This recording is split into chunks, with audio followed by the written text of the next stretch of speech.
Hello and welcome to online lectures of Melbourne Academy and आज जो subject हम करने वाले हैं वो है ज्योग्राफी, जिसमें हम डिस्कस करने वाले हैं यूनिवर्स, स्टार्स, एस्ट्रॉइड्स और प्लैनेट्स के बारे में। तो मैं विशाल सर, और चलिए स्टार्ट करते हैं लेक्चर।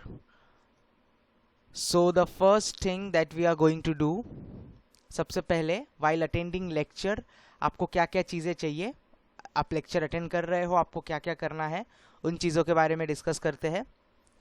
आपके पास नोटबुक होना चाहिए, pen, pencil, rubber, sharpener, scale, headphones for better sound quality, आपको हेडफोन यूज़ करना है बेटर साउंड क्वालिटी के लिए। और इस वीडियो को आखिर तक देखना है फुल स्क्रीन मोड में। आप वीडियो को फुल स्क्रीन मोड में नहीं देखोगे तो लेक्चर आपको प्रॉपरली समझ नहीं आया, क्योंकि जो लिखा हुआ चीज़ आप देख रहे हो वो उतना क्लियर नहीं देख पाओगे। उसके बाद जो चीज़ सबसे ज़्यादा ज़रूरी है वो है you should write down everything which is shown on the screen. आपको स्क्रीन पे जो भी चीज़ दिखाया जाएगा उस चीज़ को आपको नोटबुक में लिखना है कंपलसरी। आज के वीडियो में जहाँ जहाँ पर मैं रुक जाऊँगा और आपको बोलूँगा कि ये चीज़ आपको नोट डाउन करना है, वहाँ पे आपको वीडियो को पॉज करना है, वीडियो को स्टॉप करना है, और जो भी कुछ स्क्रीन पे आता है उसको आपको देखकर नोटबुक में लिखना है। उसके बाद at the end of the lecture there will be homework which you have to submit between 6 PM to 6:30 PM। Last में लेक्चर के होमवर्क दिया जाएगा, जैसा इसके पहले वाले लेक्चर में हुआ था, सेम उसी तरीके से आपको होमवर्क करना है और शाम को 6 से 6:30 के बीच में होमवर्क को सबमिट कर देना है। At last I want you all to attend the lecture till the end, एकदम एंड तक पूरी तरीके से लेक्चर को देखना। आज का लेक्चर बहुत ही इंटरेस्टिंग होने वाला है और ये लेक्चर फर्स्ट स्टैंडर्ड से लेके 8th स्टैंडर्ड तक के बच्चों के लिए कंपलसरी है। As you can stop the video and write things which are shown in the video, बीच बीच में आप वीडियो को रोक दोगे और जो भी चीज़ लिख कर आएगी उसको नोटबुक में लिखना है। तो चलिए स्टार्ट करते हैं। First thing is about universe. हम लोग पढ़ने वाले हैं यूनिवर्स के बारे में। एक्चुअली यूनिवर्स होता क्या है? आपको यहाँ पे एक इमेज दिख रहा होगा। यूनिवर्स बहुत बड़ा, ऐसा एक बहुत बड़ा ब्रह्मांड जिसको बोलते हैं, हिंदी में हम ब्रह्मांड बोलते हैं, उसको इंग्लिश में यूनिवर्स कहा जाता है। हमारे जो प्लैनेट्स है, हमारे स्टार, हमारा सोलार सिस्टम, गैलेक्सी, ये सब कुछ यूनिवर्स के अंदर है। So universe का simple definition, universe is the name that we use to describe the collection of all things that exist in space। ब्रह्मांड में जितनी भी चीज़ें मौजूद है, जितने भी तारे हैं, जितने भी ग्रह है, जितना हमारा सूरज, हमारा सौर मंडल, ये सब कुछ किस में आता है? यूनिवर्स में आता है। यूनिवर्स कितना बड़ा है आज तक साइंटिस्ट को भी नहीं मालूम कि यूनिवर्स कितना बड़ा है। इस पूरे यूनिवर्स में हमारा एक गैलेक्सी है जिसका नाम है मिल्की वे, और उस गैलेक्सी के अंदर एक सन जो कि सबसे बड़ा स्टार है, और उसके आसपास जो घूम रहे हैं 8 प्लैनेट्स को मिलाकर हमारा सोलर सिस्टम बना है। ये सब कुछ यूनिवर्स के अंदर आता है। हो सकता है हमारे गैलेक्सी के अलावा इस यूनिवर्स में और भी गैलेक्सीज एग्जिस्ट करती है जिनके बारे में हमें अभी तक नहीं मालूम। हो सकता है हमारे जो 8 प्लैनेट्स है, इनके अलावा भी और भी प्लैनेट्स यूनिवर्स में मौजूद हो। अर्थ जैसा प्लैनेट भी यूनिवर्स में मौजूद हो सकता है, लेकिन उसके बारे में आज तक हमें कोई प्रूफ या पक्का सबूत नहीं मिला है। It is made of trillions of star, galaxies, black holes. हमारे इस यूनिवर्स में ब्लैक होल्स भी पाए जाते हैं। एनॉर्मस क्लाउड ऑफ गैस, ये जो बादल बने होते हैं ये एक्चुअली गैस के बहुत बड़े गुब्बारे जैसे होते हैं, इनको क्लाउड्स ऑफ गैस कहा जाता है। And many other fascinating things, इसमें से बहुत सारी चीज़ें हैं जो साइंटिस्ट लोगों ने अभी तक डिस्कवर भी नहीं किया है। Now some of the things जो हमें ध्यान में रखना चाहिए यूनिवर्स के बारे में। Universe is name that we use to describe the collection of things that exist in space. It is made up of trillions of star, galaxies, black hole, enormous cloud of glass and many other fascinating thing। उसके साथ साथ universe में कोई भी sound exist नहीं करता, because universe में oxygen नहीं है, एयर नहीं है। साउंड को ट्रैवल करने के लिए एयर की ज़रूरत पड़ती है, बट यूनिवर्स में कोई भी ऐसा मीडियम नहीं है जिससे साउंड जो है वो ट्रैवल कर पाए, इसीलिए there is a complete silence in the universe. It is impossible to predict just how many stars are there in our universe. हमारी यूनिवर्स में कितने तारे हैं, इनको प्रॉपरली एग्जैक्टली गिनना पॉसिबल नहीं है. Right now as per scientist के हिसाब से और एस्ट्रोनॉमर्स के हिसाब से there is an estimate of 200 to 400 billion stars in the Milky Way itself. हमने सिर्फ इतना पता लगाया है. हमारी जो खुद की गैलेक्सी है जिसका नाम मिल्की वे है, इस मिल्की वे के अंदर 200 से 400 बिलियन स्टार्स मौजूद है. तो आप अंदाज़ा लगा लो पूरे यूनिवर्स में कितने सारे स्टार्स होंगे. With this there are billions of galaxies in our universe. हमने सिर्फ एक गैलेक्सी के बारे में बात की कि एक गैलेक्सी में 200 से 400 बिलियन स्टार्स है. तो अंदाज़ा लगा लो पूरे यूनिवर्स में हजारों ऐसे करोड़ों मिलियंस गैलेक्सीज है. तो हर गैलेक्सी के स्टार्स को अगर काउंट किया जाए तो कितना होगा. तो इतने स्टार्स मौजूद है. Next thing that we are going to study is about stars. तो स्टार्स क्या होता है उसके बारे में हम नॉलेज लेंगे. Let's see about stars. Image दिख रहा होगा आपको. Star is an astronomical object. ये एक एस्ट्रोनॉमिकल ऑब्जेक्ट है. एस्ट्रोनॉमिकल ऑब्जेक्ट का मतलब ये स्पेस में पाया जाता है, यूनिवर्स में एग्जिस्ट करता है. ये कोई प्लैनेट नहीं होता. क्यों प्लैनेट नहीं होता इसके बारे में आगे हम जानने वाले हैं. It's an astronomical object consisting of luminous spheroid of plasma held together by its own gravity. जितने भी तारे होते हैं ये एक्चुअली एक टाइप ऑफ गैस है. ये गैस का एक मिक्सचर है जिसके अंदर स्पीरियड ऑफ प्लाज्मा होता है और इसके अंदर एक ऐसा केमिकल रिएक्शन होता है जिसकी वजह से इसके अंदर आग लग जाती है और ये तारा हमको चमकता हुआ दिखता है. इसका खुद का ग्रेविटी है, इसके लिए ये कहीं से फॉल नहीं होता, एक जगह पर टिका होता है. जब इसके अंदर का स्पीरियड ऑफ प्लाज्मा खत्म हो जाता है, इसकी ग्रेविटी भी खत्म हो जाती है और तभी हमें टूटता हुआ तारा दिखता है. The nearest star to Earth is the sun. Earth के सबसे नजदीक का जो स्टार है वो है सन, इसीलिए सन हमको इतना बड़ा दिखता है और दिन में भी नजर आता है. Many other stars are visible to the naked eye at night. बाकी स्टार्स हमारे अर्थ से बहुत ज़्यादा दूर है, इसके लिए वो हमें दिन में नज़र नहीं आते, लेकिन इनको हम रात में देख सकते हैं. But due to their immense distance from Earth they appear as fixed point of the light in the sky. जो असली जगह है वहाँ पर तो ये जल रहे हैं आँख के जैसे, बट हम बहुत दूर से इसको देखते हैं, इसके लिए हमको ऐसा लगता है कि वहाँ पर एक लाइट जल रहा है, एक स्टार कॉन्स्टेंटली जल रहा है. तो ये था स्टार्स के बारे में. नेक्स्ट हम जानने वाले हैं एस्टेरॉइड्स के बारे में. What are asteroids. एस्टेरॉइड्स क्या होते हैं. सो आप इमेज में देख पा रहे होंगे पत्थर जैसे टुकड़े जो स्पेस में घूमते हैं.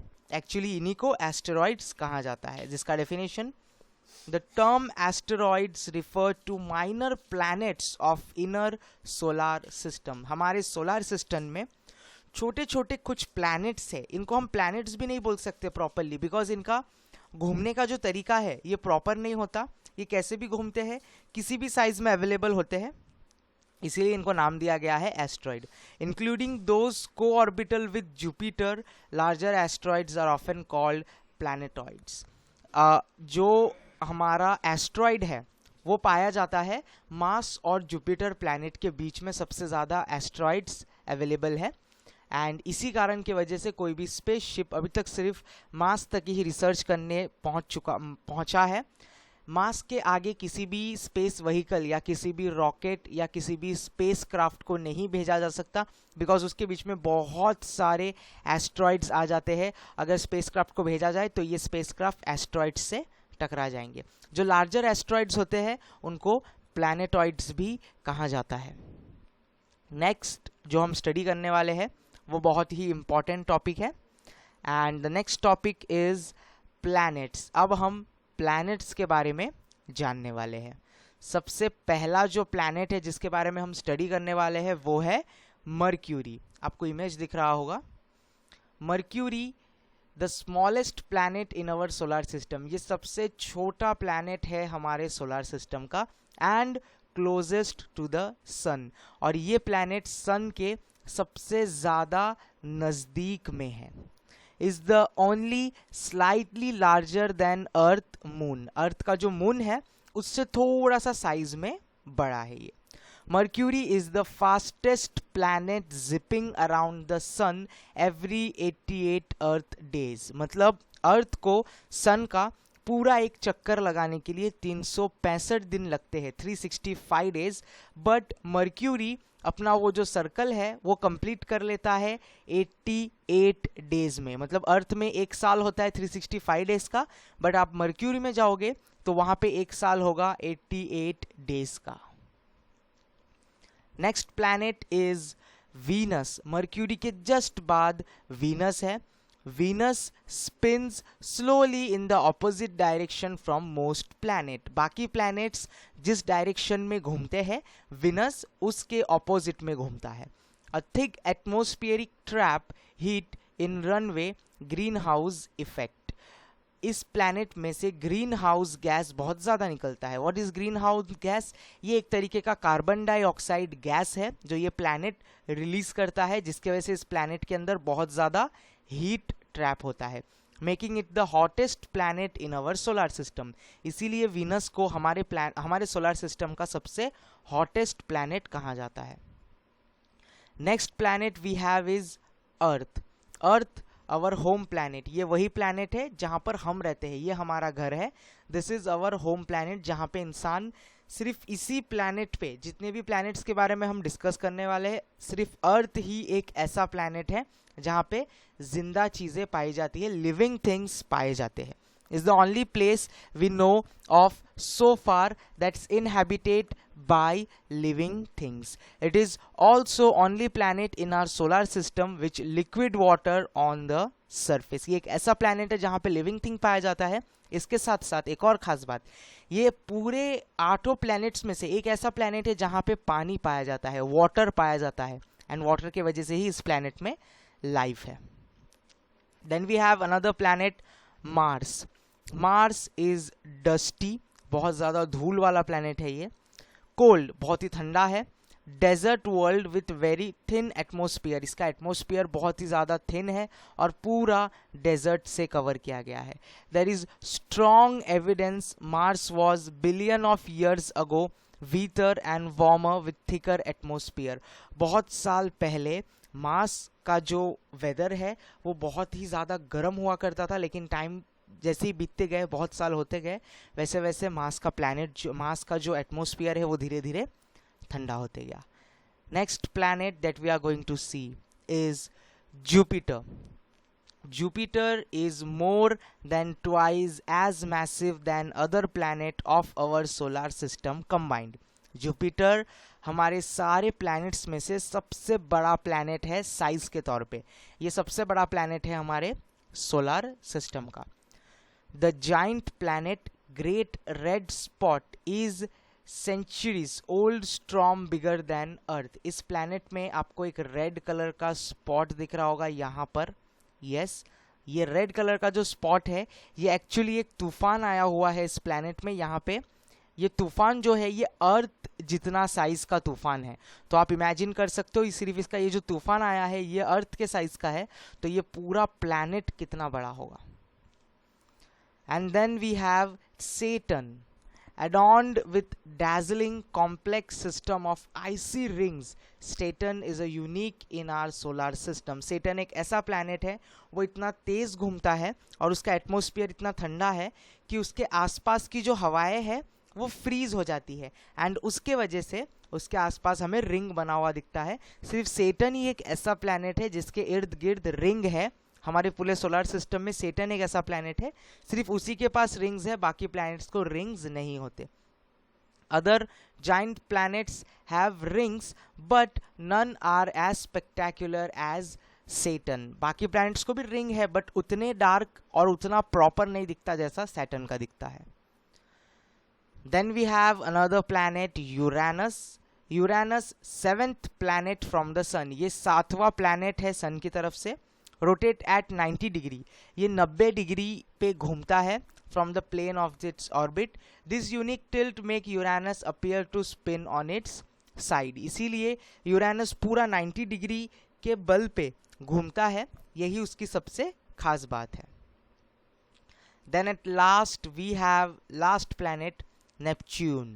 Neptune, the 8th and most distant major planet orbiting the sun. Neptune सन से सबसे ज़्यादा दूर में है, इसके बाद बाकी प्लैनेट्स नहीं है. प्लूटो हुआ करता था कभी प्लैनेट, बट उसका घूमने का जो स्टाइल है और उसका कंप्लीट रोटेशन का जो टाइम है वो हर वक्त बदलता रहता है, इसके लिए उसको प्लैनेट्स की गिनती से निकाल दिया गया है. बट प्लूटो अब भी एग्जिस्ट करता है. नेपच्यून जो है वो 8वां प्लैनेट है और वो सन से सबसे ज़्यादा दूर में है. Is dark, cold and whipped by supersonic wind. ये एकदम गहरा, घना, डार्क प्लैनेट है. ठंडा है बिकॉज यहाँ तक सन के रेज और वॉर्म्स नहीं पहुँच पाते, और इसके अंदर सुपरसोनिक विंड्स जो है वो हमेशा घूमते रहते हैं. It was the first planet located through the mathematical calculation. ये सबसे पहला प्लैनेट है जिसको साइंटिस्ट ने डिस्कवर किया था after Earth. So student, I hope आपको लेक्चर समझ में आ गया होगा. आपका होमवर्क है, you have to write down all the things which were shown in this video. Pause and write. आपको सारी चीज़ें नोट डाउन करनी है. जो भी वीडियो में दिखाया गया था, आपको स्टार्टिंग से जो भी दिखाया गया था यूनिवर्स के बारे में, स्टार्स के बारे में, एस्टेरॉइड्स के बारे में, एंड देन प्लैनेट्स के बारे में, ये सारी चीज़ें आपको नोट डाउन करनी है. वीडियो को पॉज करना है. इसके पहले वाले लेक्चर में जैसे आपने किया था, वीडियो पॉज कर लिया था, उसके बाद आपने लिखा था, सेम वे आप एक बार पूरा वीडियो अभी देख लिया आपने. इस वीडियो को वापस रीप्ले करोगे, और जब आप इस वीडियो को रीप्ले करोगे तब आपको वीडियो को रोकना है. जहाँ पर भी आपको कुछ लिखा हुआ चीज़ दिखेगा वहाँ पर आपको वीडियो को रोक देना है, और वीडियो को स्टॉप करने के बाद उसमें जो भी कुछ लिखकर आ रहा है आपको नोटबुक में नोट डाउन करना है. और उसका फ़ोटो जो है हमको शाम को हमारे ऑफिशियल मेलबॉर्न एकेडमी के ग्रुप में, जो भी हमारे क्लासेस के बच्चे हैं उनको मालूम है हमारा मेलबॉर्न एकेडमी का ऑफिशियल ग्रुप है, उस ग्रुप में सब लोग अपना फ़ोटो जो है वो अपलोड कर देंगे, showing us the homework. You have to write down all the things which were shown in this video. Pause and write and submit the homework at 6 PM on our WhatsApp group. WhatsApp के group में आपको भेज देना है. Okay, so thank you students, those who all have attended the lecture. आज के लिए बस इतना ही. हम मिलेंगे अगले लेक्चर में एक और इंटरेस्टिंग टॉपिक्स के साथ. And that's it for today. Bye students.